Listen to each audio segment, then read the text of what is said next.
नमस्कार दोस्तों, स्वागत है आपका। हम दोस्तों आज हम बीएड एंट्रेंस एग्जाम 2018 का आर्ट्स ग्रुप का पेपर सॉल्व करेंगे। हम न सिर्फ 50 क्वेश्चन सॉल्व करेंगे बल्कि इन क्वेश्चन में हमको जितने भी फैक्ट्स मिलेंगे, परीक्षा की दृष्टि से महत्वपूर्ण जो फैक्ट्स मिलेंगे, हम उन्हें भी सॉल्व करते हुए चलेंगे। ठीक है, तो चलिए वीडियो शुरू करते हैं।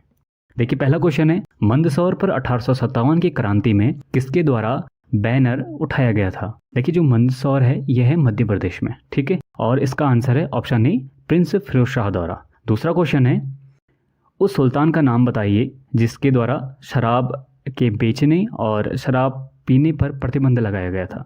तो इसका आंसर है ऑप्शन बी, अलाउद्दीन खिलजी के द्वारा। देखिए, अलाउद्दीन खिलजी की बात करें तो अलाउद्दीन खिलजी 1296 में गद्दी पर बैठा था। ठीक है, इसने अपने चाचा जलालुद्दीन फिरोज खिलजी, जिन्होंने खिलजी वंश की स्थापना की थी, उनकी हत्या कर दी थी। ठीक है, और इसने कुछ नई व्यवस्थाएं लागू की थी जिनके लिए इसे याद किया जाता है। ठीक है, इसने सबसे पहले जो महत्वपूर्ण है, एक इसने घोड़ा दागने की व्यवस्था स्टार्ट करी, और दूसरा इसने सैनिकों का पहली बार हुलिया लिखने की प्रथा को स्टार्ट किया। ठीक है, तीसरा इसने सैनिकों को नगद वेतन देना स्टार्ट किया। ठीक है, सल्तनत काल में सबसे पहले नगद वेतन इसी ने दिया था, इसलिए ये परीक्षा की दृष्टि से बहुत महत्वपूर्ण है। इससे पहले जो सेना को नगद वेतन नहीं दिया जाता था बल्कि उन्हें इक्ता बांट दी जाती थी। इक्ता क्या होते हैं? जमीन की टुकड़े। ठीक है, जमीन के टुकड़े बांटना स्टार्ट किया था, जिन्हें इक्ता कहा जाता है। ये स्टार्ट किया था इल्तुतमिश ने। ठीक है, और नगद वेतन स्टार्ट किया। चौथा इसने जो महत्वपूर्ण काम किया वो था मूल्य नियंत्रण प्रणाली भी स्टार्ट करी, जिसमें इसने वस्तुओं का मूल्य निर्धारित कर दिया। कोई भी अपने मनमानी तरीके से वस्तुओं को नहीं बेचेगा। ठीक है, इसके अलावा इसने दीवाने रियासत नाम से एक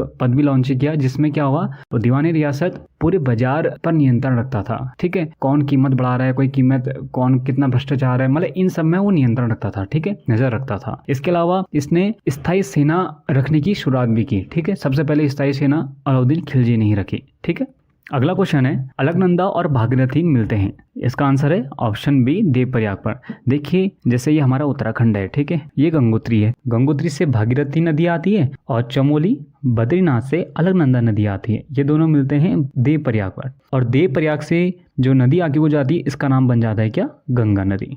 ठीक है, अगला क्वेश्चन है, भारतीय संविधान के अंतर्गत प्रथम आम चुनाव हुए थे। तो इसका आंसर है ऑप्शन सी, 1952 में। देखिए, 1952 से पहले क्या हुआ, जिस सरकार का गठन किया गया उसे जनता ने नहीं चुना था। ठीक है, उस संविधान सभा के बीच से ही एक सरकार बना दी गई थी, जिसे अंतरिम सरकार नाम दिया, एक टेम्पररी गवर्नमेंट का नाम दिया। ठीक है, फिर 1952 में पहली बार सरकार को जनता ने सीधे वयस्क मताधिकार के आधार पर चुना था। ठीक है, तो इसका आंसर है, इसलिए प्रथम आम चुनाव हुए थे 1952 में।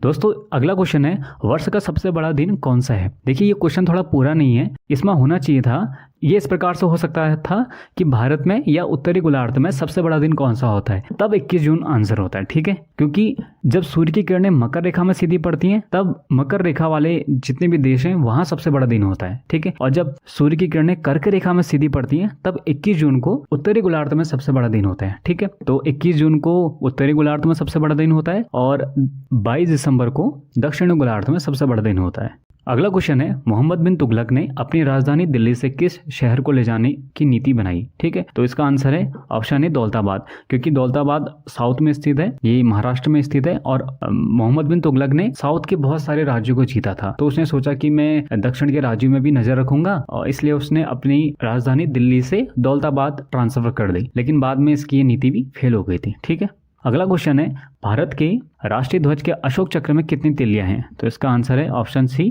24 तिल्लियां। ठीक है, अगला क्वेश्चन है, राष्ट्रीय खेल दिवस निम्नलिखित में से किस दिन मनाया जाता है। इसका आंसर है ऑप्शन ए, 29 अगस्त को, क्योंकि 29 अगस्त को मेजर ध्यानचंद जी का जन्मदिन होता है। यह हॉकी के महान प्लेयर थे, इन्होंने 3 बार ओलंपिक पदक भारत को दिलाया था। ठीक है, और लास्ट ईयर भारत सरकार ने राजीव गांधी खेल रत्न पुरस्कार का नाम बदलकर मेजर ध्यानचंद खेल रत्न पुरस्कार रख दिया था। ठीक है, अगला क्वेश्चन है, कृषि उत्पादकता के निर्धारक कारक हैं। देखिए, सभी हैं, भूमि भी है, श्रम भी है, और पूंजी भी है, इसलिए option D is the right answer.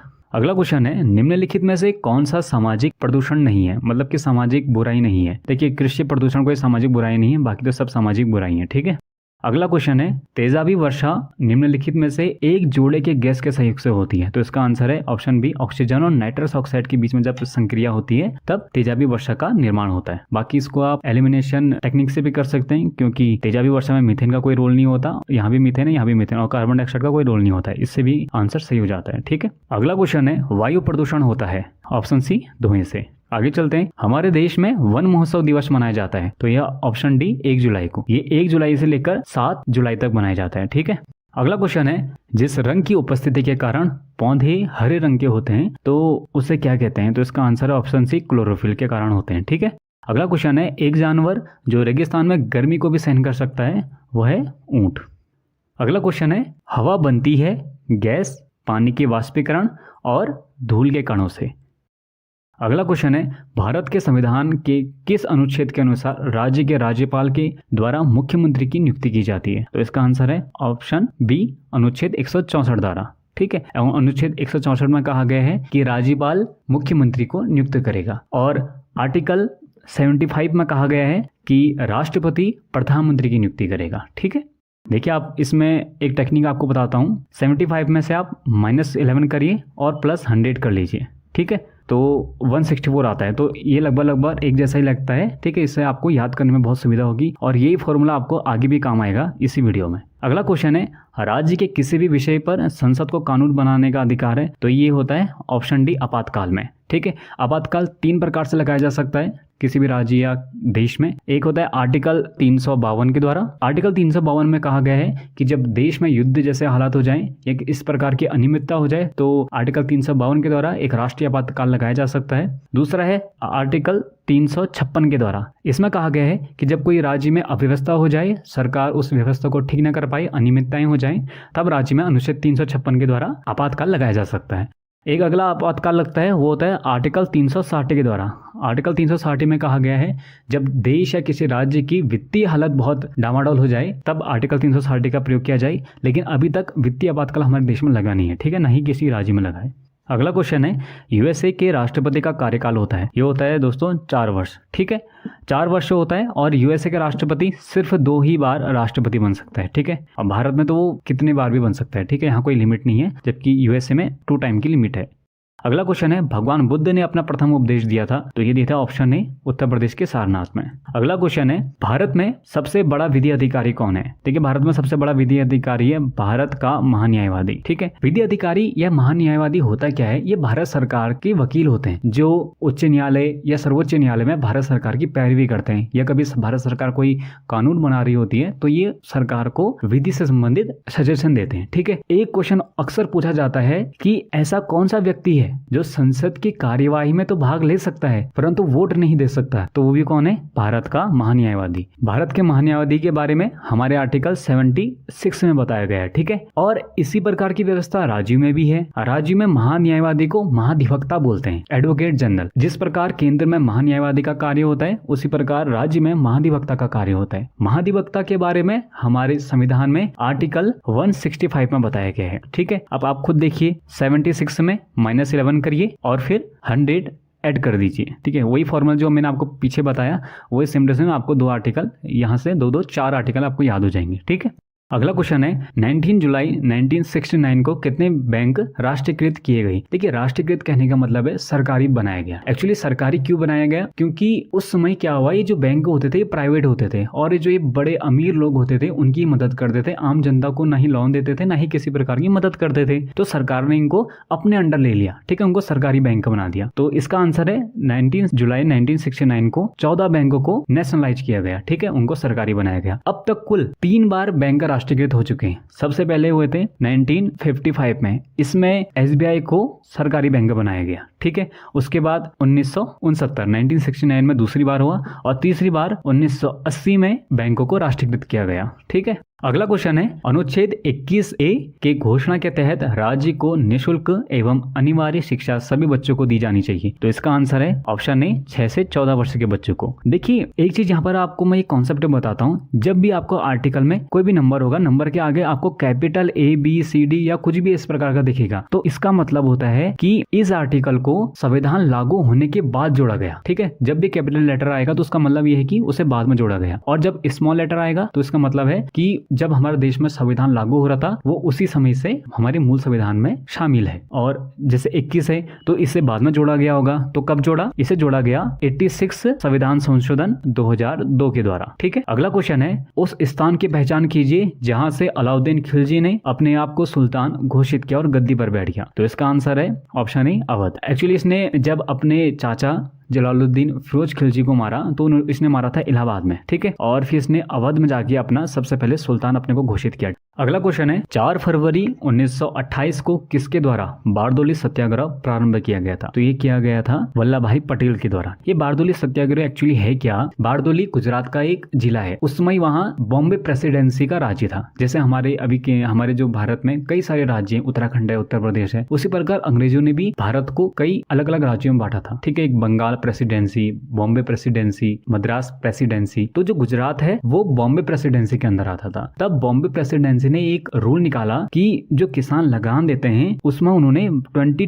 22% की वृद्धि कर दी, ठीक है। तो जब 22% की वृद्धि करी तो किसान आक्रोश में आ गए। वैसे ही अकाल पड़ा हुआ था, तो इस प्रकार से 22% लगान आप दे रहे हो तो किसान क्या खाएगा, ठीक है। तो फिर वल्लभ भाई पटेल उन्होंने बारदोली सत्याग्रह शुरू किया और बारदोली सत्याग्रह हो रहा था तभी जब वहां की महिलाएं थी उन्होंने वल्लभ भाई पटेल को सरदार की उपाधि से नवाजा, ठीक है। तब से इनको सरदार कहा जाता था, ठीक है, सरदार वल्लभ भाई पटेल। अगला क्वेश्चन है भारत में निम्नलिखित में से किस राज्य में जनसंख्या का सबसे अधिक घनत्व है? तो ये है ऑप्शन सी बिहार, और सबसे कम है अरुणाचल प्रदेश का, ठीक है। अगला क्वेश्चन है जब मुद्रास्फीति दर बढ़ती है तो क्या होता है? मुद्रास्फीति का मतलब होता है महंगाई दर, इन्फ्लेशन रेट।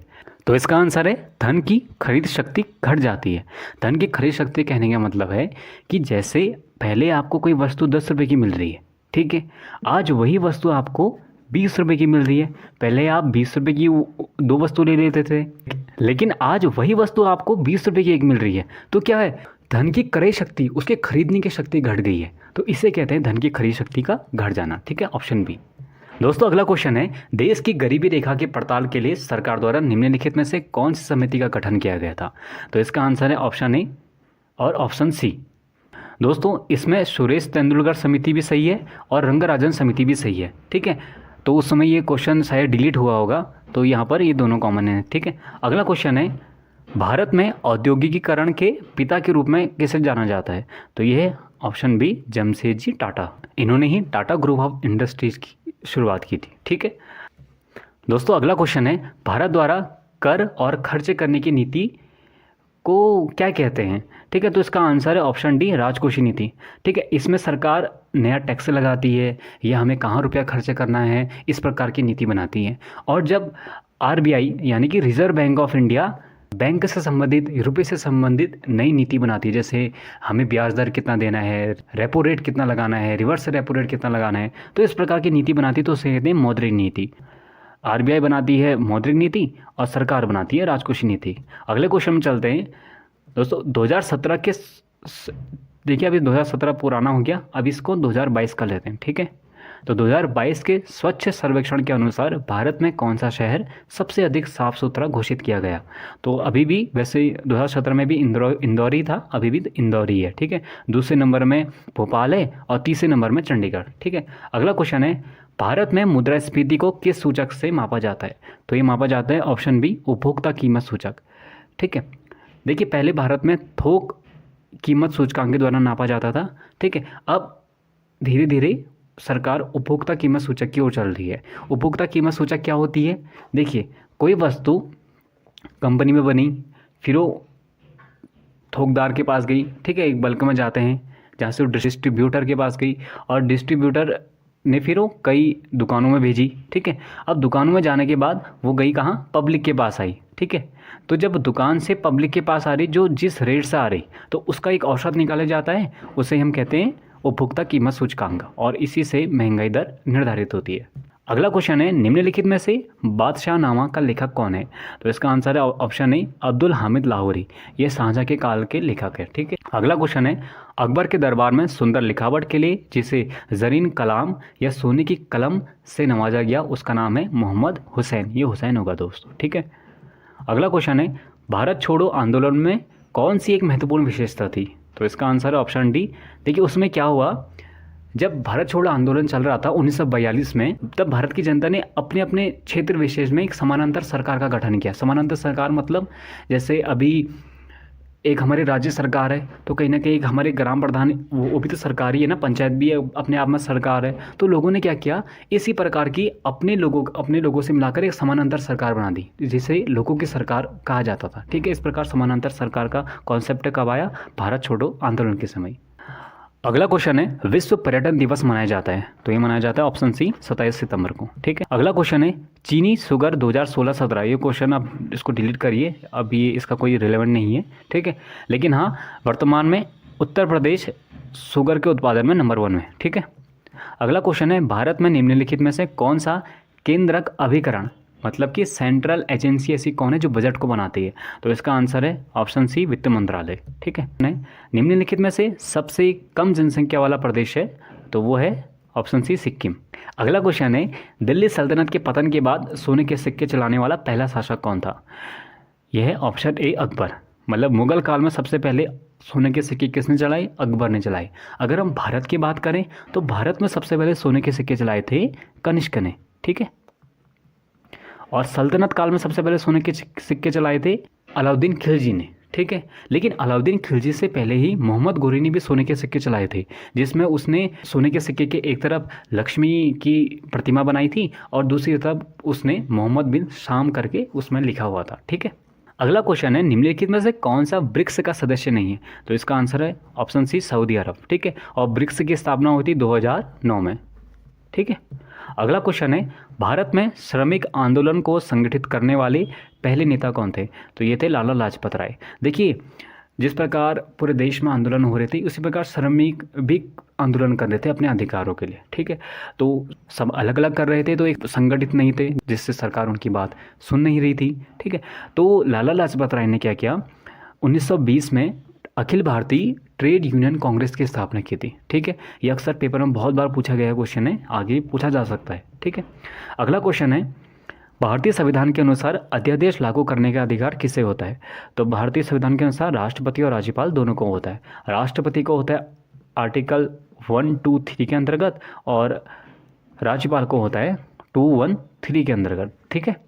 अगला क्वेश्चन है भारतीय संविधान की 12वीं अनुसूची संबंधित है, तो ये संबंधित है शहरी निकाय से। शहरी निकाय मतलब नगर पालिका, नगर निगम, नगर पंचायत। ठीक है। जो नगर से संबंधित होती है। और अगर मैं 11वीं अनुसूची की बात करूं तो वो संबंधित है हमारे जिला पंचायत, क्षेत्र पंचायत या फिर ग्राम पंचायत से संबंधित। ठीक है।